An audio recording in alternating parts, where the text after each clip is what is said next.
whenever Agnieszka doesn't know a word, she just turns the English word into a Spanish-sounding one, and very often it actually works. A lot of people are saying that Spanish is such an easy language, right? So would you compare it to English? It's very likely you won't understand every single word. If your brain is trained to follow the context and not the detail, then you're going to be fine. Gee, oh. After one semester, I already understood his Spanish. That just blew my mind. I was like, Really? wow.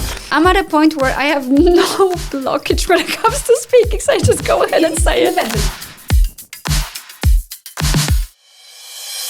Hello and welcome back to our podcast, Ask, No, Nurture. I'm here with Agnieszka, who today will not speak about English anymore. No, enough of that. Spanish. Agnieszka, I've heard from a very reliable source that you are learning Spanish. Oh, yes. And with other teachers of our school. Everything is an AKN, right? So we teach other languages as well. Worth We do. noting. How long have you been learning Spanish? And why?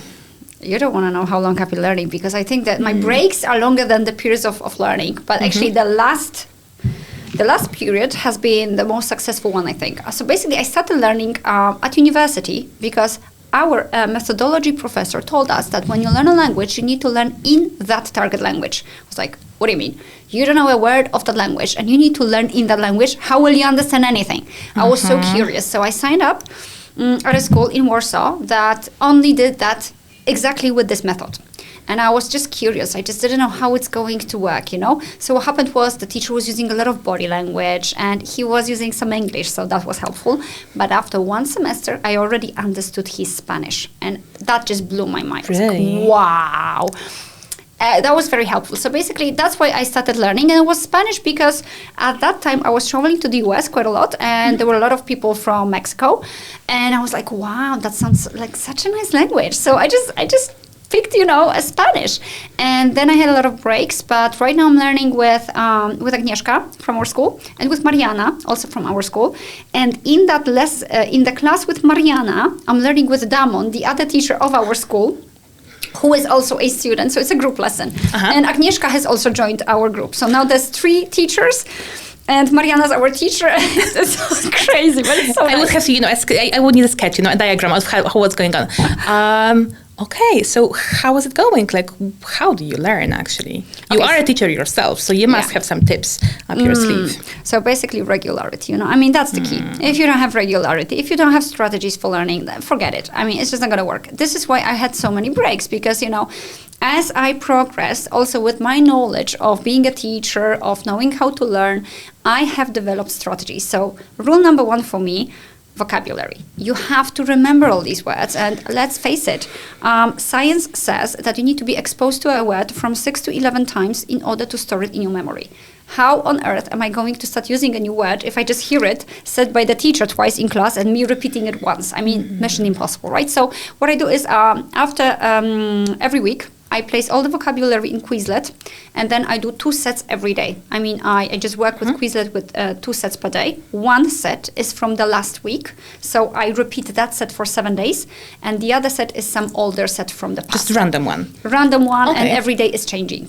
Because, you see, I have this ADHD trait where I get bored, so I need to have change. So do you remember a lot from those random sets from back then?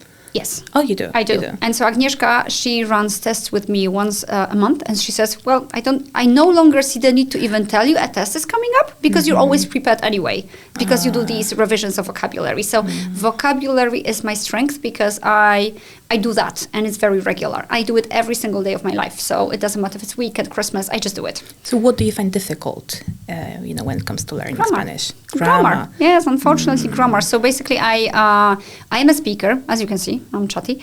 But grammar is hard. And so there are certain topics within grammar of Spanish that I find difficult. And I still struggle finding the time to do regular exercises. I do need to practice it mechanically. That's my inner thought and belief. And so if I just do it twice after the topic has been covered, that won't do it for me. I have to do it within a certain period of time, multiple times. But definitely not for 1 hour each time. Number one, I would die of boredom. And number two, it wouldn't be effective. So rather than this, I just need to have very little slots. I like working in intervals. So I work on Spanish. The plan is to work on Spanish twice a day, sorry. Once a day, this is the Quizlet thing. And the second time per day is 10 minutes for something else. Believe it or not, I can write an essay in 20. So it takes me 2 days to write an essay, 10 minutes. Is it effective, those? Because those are not long slots, right? Of time. Not long, but I get bored easily. So I just have to have very short ones. So for grammar, it's great. For reading a book, it's not. But then I also listen to podcasts, and what I do is I just listen when I drive. So I know that when I go to pick up my son from school, I have those 12 to 15 minutes to listen. That's every day, 5 days a week, sorry. And then I always listen to some music in Spanish, this is my new thing, at the weekend, and I try to sort of sing with them, Right. But my teacher says that now I should be really focused on reading more because I'm getting prepared for an exam. And that exam has a reading part where the texts contain vocabulary that is so random and so strange for me. So she says, you need to start reading regular books. And so with my 10-minute time slots, this is a struggle. But well, new year, new me, so who knows? That's a resolution. You've mentioned grammar. So I wanted to ask you, what about... a lot of people are saying that Spanish is such an easy language, right? So would you compare it to English, when it comes to some tenses or vocabulary? A lot of similarities, yeah. I mean, the oldest rule of all. Whenever Agnieszka doesn't know a word, she just turns the English word into a Spanish-sounding one, and very often it actually works. But you can make a mistake. With embarazada, I don't remember, because I used to learn Spanish as well. But after the class, maybe I will come back. Maybe it's the time. But I remember that some of them are false friends, and you can make a big mistake. You can, but I'm at a point where I have no blockage when it comes to speaking, so I just go ahead and say invented new words, right, as you go. You can ask the people that study with me. Very often we have a good laugh because I say something like that, and everybody's like, ah, ha, ha, ha. But at least when they laugh, I remember. Because it stays in my memory that they laughed, so I should not say that again. Maybe it was not the right one. Exactly. Okay, so are you satisfied? Are you happy with the progress you've made so far? I am very satisfied because I think that what I do is I make sure there are two things present: regularity and variety. So that's why I need to have classes in a group where I hear different, points of view on different things. So we discuss different matters, very interesting. And I have individual classes where we focus on the exam, but not only, Those classes are very, very diverse. And so lifestyle topics, different things, listening, speaking, writing, grammar, reading, everything's there. So I have enough variety to not make me bored. Plus, I have homework that I always try to deliver. Agnieszka came up with this lovely idea for my ADHD trait that she sends me a task that will never take longer than 15 minutes. And I'm like, oh, wow, excellent. I do it in 5. It's like I'm in competition with myself, So it does sound like as if you were enjoying yourself. So do you like learning Spanish? I am enjoying myself a lot. Yes, I love it. I do it also partially because if I am a student, I can feel like a student, and I can then impart my wisdom of being a student onto my students of English, right? So I can tell them, listen, as a student of Spanish, I'm experiencing this and this and this. What I'm doing with that is this, this, and that. So basically, what I do is I have to have a certain structure. It's very important, but I need to have changes introduced on a regular basis. And I have so many ideas about that I don't need the teacher's help for this, but I can imagine that a student sometimes may need help with that. That depends on the student. So it helps me very much to understand my students of English as well. And I can also test new ideas because I often test my new ideas on myself. If it works, then I can actually try and do it with a student of mine. So basically, my Spanish adventure is I don't know how many purposes it serves, but a lot, And so how can I not be satisfied? I'm gaining knowledge. Perhaps I won't develop Alzheimer's. I am considering writing this exam, which is very important. Which exam is it? Is it B2? It's B2, yes. Okay, so it's B2. like first almost. Yes. So basically, yes. So you already have to know basically the whole grammar, the biggest challenge for me, right? But it keeps me going. It gives me the purpose. So there's this goal, right? Exactly. Something just waiting ahead of you. So basically, I love doing what what gives me satisfaction and what gives me an additional goal all the time. Because with a language, if you're not a native speaker, you're never going to be one, but there's always something you can gain. So it doesn't matter how long I learn, there's always going to be something that I can, reach. Improve. So yeah, so that's what I'm doing. What about? Have you ever been to a Spanish-speaking country? Because I can imagine that English is everywhere, right? Every series, every movie is in English, right? It's very easy to come up with some media. But what about Spanish? So do you have any? I know that you have classes, right, with other teachers. But what about the other? Have you ever been actually, have you used your Spanish? Yes, so my first encounter of using Spanish abroad was when I was living in England, and I was I had a lot of students from Spain back then. And I just said to them one day, because, in England, you've got this culture of going out for drinks with students. I have no idea why we don't have it here, but okay. And so what we would do sometimes is we would just chat in Spanish. It was so difficult back then. But later on, it got easier. And then in 2014 or something, I was in the south of Spain on holiday, and we were traveling through the whole Andalusia. And I was trying to use Spanish. Oh, my God. It was so difficult because in the south of Spain, they speak very, very unclearly. But finally, we had this, we slept at this hotel. And I met this receptionist who was amazing. He spoke so nicely. And so I think I spent an hour talking to him just to enjoy myself.